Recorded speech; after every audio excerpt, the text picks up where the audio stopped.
Hello students, आज इस video में हम नया चैप्टर स्टार्ट करने जा रहे हैं जो कि है संघवाद, दैट इज़ फेडरलिज्म। सबसे पहले हम इसका इंट्रो पढ़ेंगे। संघवाद होता क्या है? संवैधानिक राज संचालन की उस प्रवृत्ति का प्रारूप जिसके अंतर्गत विभिन्न राज्य एक संविदा द्वारा एक संघ की स्थापना करते हैं। ठीक है, संविदा द्वारा एक संघ की स्थापना करते हैं। इस संविदा के अनुसार एक संघीय सरकार और अनेक राज्य सरकारें संघ की विभिन्न इकाइयाँ होती हैं, यानी कि किसी भी देश को चलाने के लिए सरकार की आवश्यकता होती है। जैसे भारत है, भारत में सर्वोच्च सरकार जो है वो कौन सी है? केंद्रीय सरकार। केंद्रीय सरकार जो है पूरे देश को चलाती है, पूरे देश से संबंधित जो भी नियम वगैरह लागू करने होते हैं वो केंद्र सरकार करती है। और उसके बाद जिसको संघीय सरकार भी कहते हैं। उसके बाद आता है राज्य सरकार। राज्य सरकार जो है वो राज्य स्तर पर कार्य करती है। सामान्य रूप से प्रभुसत्ता का विभाजन संघीय एवं राज्य सरकारों दोनों के बीच संविधान में उल्लेखित है, जो उस संविदा को अंतिम रूप से पुष्ट करता है। साधारणतः संघीय सरकार को ऐसे कार्यों के संचालन का भार दिया जाता है जिन्हें क्षेत्र विस्तार खर्चीला अथवा दुरूह होने के कारण राज्य स्वयं चलाने में कठिनाई प्रतीत करते हैं। अतः इन कार्यों को चलाने के लिए वे सब इकाइयाँ अपनी राजशक्ति का एक निश्चित भाग संघीय सरकार को साधन एवं अधिकार के रूप में प्रदान करते हैं। शेष अन्य विषयों में राज्य स्वयं कार्यभार वहन करते हैं और उसके प्रतिरूप अधिकार और साधन के रूप में प्रदान करते हैं। कहने का तात्पर्य यह है कि जो शक्तियाँ राज्य सरकार नहीं संभाल पाती हैं, शक्तियाँ नहीं संभाल पाती हैं, जो कार्य उनके बस के नहीं होते, वो कार्य किसको सौंप दिए जाते हैं? संघीय सरकार यानी कि केंद्र सरकार को सौंप दिए जाते हैं। और इसके साथ ही साथ अधिकार के रूप में जो राज्य सरकार हैं वो उनको कुछ शक्तियाँ भी प्रदान कर देती हैं। तो संघीय सरकार जो है वो ऐसे कार्यों का वहन करती है जो राज्य सरकार के बस में नहीं होते, जैसे शिक्षा हो गया, ठीक है, वित्तीय व्यवस्था हो गया। ये कुछ ऐसे टॉपिक्स हैं जो केवल संघीय सरकार संभालती है और राज्य सरकार जो है उसकी सहायता करती है, लेकिन उसका उसमें कोई पार्टिसिपेशन नहीं होता। अब हम बात करते हैं संघवाद क्या है।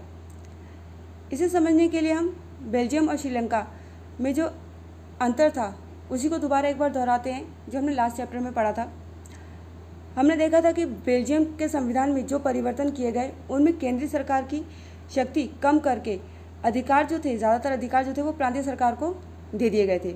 बेल्जियम में इससे पहले जो महत्वपूर्ण प्रांतीय सरकारें थी उनकी भी महत्वपूर्ण भूमिका होती थी, लेकिन उनके अपने अधिकार भी होते थे जो उन्हें केंद्र सरकार से प्राप्त थे। ये अधिकार केंद्र सरकार द्वारा वापस ले जा सकते थे। सन 1993 में कुछ परिवर्तन किए गए जिसके तहत प्रांतीय सरकारों को कुछ संवैधानिक अधिकार प्रदान किए गए। इस प्रकार बेल्जियम ने एकात्मक शासन के स्थान पर संघीय शासन प्रणाली अपना ली। ठीक है, बेल्जियम में क्या था, पहले जो भी कंट्रोल था वो सारा केंद्र सरकार के पास था, लेकिन फिर बाद में उन्होंने क्या किया, जो राज्य सरकार थी उसको भी, यानी कि प्रांतीय सरकार जो थी उसको भी कुछ अधिकार संवैधानिक रूप से प्रदान किए। और इस तरीके से बेल्जियम जो था उसने एकात्मक शासन के स्थान पर कौन सी शासन प्रणाली अपना ली? संघीय शासन प्रणाली। यानी कि कुछ कार्यभार जो है वो केंद्र सरकार संभालेगी और कुछ जो है वो प्रांतीय सरकार देखेगी। श्रीलंका के व्यवहारिक रूप से अभी भी एकात्मक शासन व्यवस्था ही है, जिसमें केंद्र सरकार के पास ही सारे अधिकार या शक्तियाँ हैं। संघीय शासन व्यवस्था में सर्वोच्च सत्ता जो है वो केंद्रीय प्राधिकार और उनकी भिन्न भिन्न आनुषंगिक इकाइयों के मध्य विभाजित हो जाती है। यानी कि जो केंद्र सरकार होती है और उसके जो कुछ पार्ट्स होते हैं, उसके जो भाग होते हैं जो उनको कार्य करने में सहायता करते हैं, उन्हीं में जो शक्तियाँ होती हैं वो विभाजित होती हैं। सामान्यतः संघीय व्यवस्था में सरकारें दो स्तर पर होती हैं। एक सरकार पूरे देश के लिए होती है, इनके अंतर्गत राष्ट्रीय महत्व के विषय होते हैं, और दूसरा राज्य स्तर की सरकारें, जैसा कि मैंने बताया था, जो शासन के दिन प्रतिदिन कामकाज को देखती है। सत्ता के इन दोनों स्तर की सरकारें अपने अपने स्तर पर स्वतंत्र रूप से कार्य करती हैं, यानी कि दोनों को अपनी अपनी शक्तियाँ प्रदान की गई हैं। केंद्र सरकार अपने स्तर पर कार्य करती है, अपनी शक्तियों का प्रयोग करती है, और राज्य सरकार जो है वो अपनी शक्तियों का प्रयोग करके अपने क्षेत्र के जो कार्य हैं उनको विकसित करती है। सच्चे अर्थों में संघीय शासन व्यवस्था एकात्मक शासन व्यवस्था से ठीक विपरीत है। एकात्मक शासन व्यवस्था में सरकार का एक ही स्तर होता है जिसके अंतर्गत शेष इकाइयाँ कार्य करती हैं। जैसे पहले राजा होता था, राजा के अंतर्गत सारे अंडर में सारे काम करते थे, तो ठीक वैसे ही एकात्मक सरकार होती है कि सरकार एक ही होगी और बाकी जो लोग हैं वो उसके अंडर में कार्य करेंगे। उनमें शक्तियाँ जो है वो विभाजित नहीं होती, कार्य विभाजित कर दिए जाते हैं लेकिन शक्तियाँ एक ही के पास रहती हैं। हालांकि दुनिया में 192 देशों में से केवल 25 देशों में संघीय शासन व्यवस्था है, लेकिन इन देशों में दुनिया की 40% जनसंख्या रहती है। ठीक है, कितने देश हैं टोटल? 192 देश हैं, उनमें से केवल 25 देश ऐसे हैं जिनमें संघीय शासन व्यवस्था है, लेकिन इन देशों में 40% जनसंख्या जो है वो निवास करती है। और दुनिया के अधिकतर बड़े देश जो हैं वो संघीय देश हैं, संघीय सरकार है जो वहाँ पर चलाई जाती है। संघवाद की कुछ विशेषताएं भी हैं, जिसमें पहला है संघवाद में सरकार के 2 या अधिक स्तर होते हैं, यानी कि सरकार जो है वो 2 या 3 स्तर में बटी हुई होती है। तीसरा है वित्तीय स्वायत्तता सुनिश्चित करने के लिए भिन्न भिन्न स्तर की सरकारों के लिए राजस्व के भिन्न भिन्न स्रोत होते हैं, यानी कि राज्य स्तर के लिए और केंद्र स्तर के लिए अलग अलग वित्तीय स्रोत होंगे। यानी कि राज्य सरकार जो है वो अपने इकोनॉमिक कंडीशन को सुधारने के लिए विभिन्न प्रकार के जो आय होते हैं वो लेती है, और जो गवर्नमेंट है वो जो केंद्र सरकार है वो आय स्रोत उनके जो अलग होते हैं, जैसे इनकम टैक्स हो गया, विभिन्न प्रकार के इंपोर्ट और एक्सपोर्ट कर हो गए, इस तरीके से। तीसरा है भिन्न स्तर की सरकारें एक ही नागरिक समूह पर शासन करती हैं। केंद्र सरकार जो पूरा देश की जनसंख्या एक ही होती है, ठीक है, जनसंख्या उसमें कोई बदलाव नहीं होता, जनसंख्या वही होती है, सिटीजन्स नागरिक जो है वो वही होते हैं, लेकिन केंद्र सरकार पूरे देश के नागरिकों पर कार्य करती है, और जो केंद्र सरकार होती है वो राज्य सरकार जो होती है वो केवल किसी पर्टिकुलर राज्य यानी कि पर्टिकुलर जो स्टेट होता है उसके लोगों पर कार्य करती है, यानी कि उससे संबंधित जो कार्य होते हैं वो करती है। चौथा है चूंकि संघीय और राज्य सरकारों के मध्य अधिकारों का स्पष्ट विभाजन होता है, अतः संघात्मक संविधान का लिखित होना भी आवश्यक है।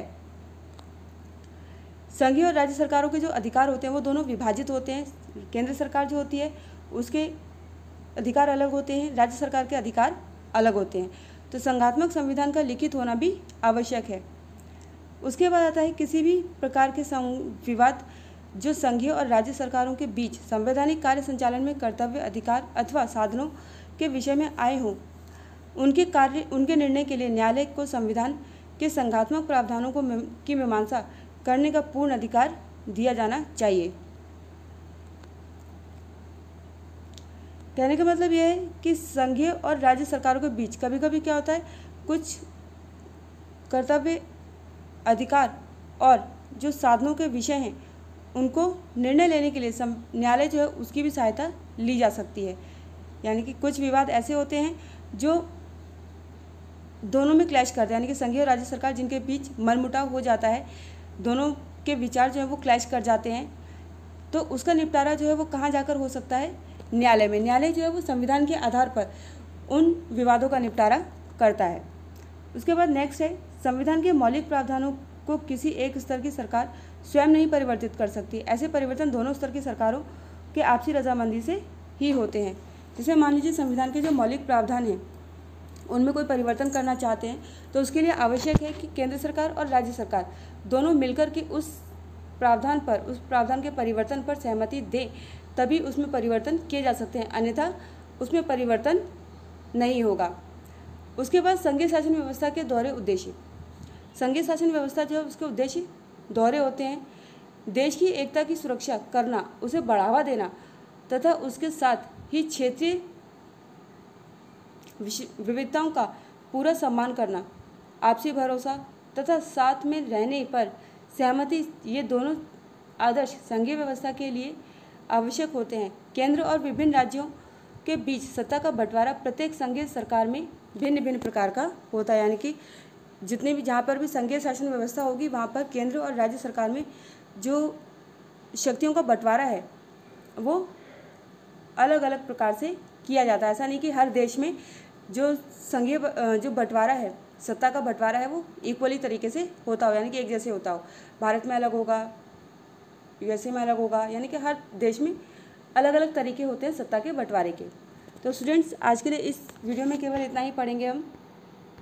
होमवर्क में आपको उन देशों की सूची बनानी है जिसमें संघीय शासन व्यवस्था चलाई जाती है। Thank you and that's all for today's class.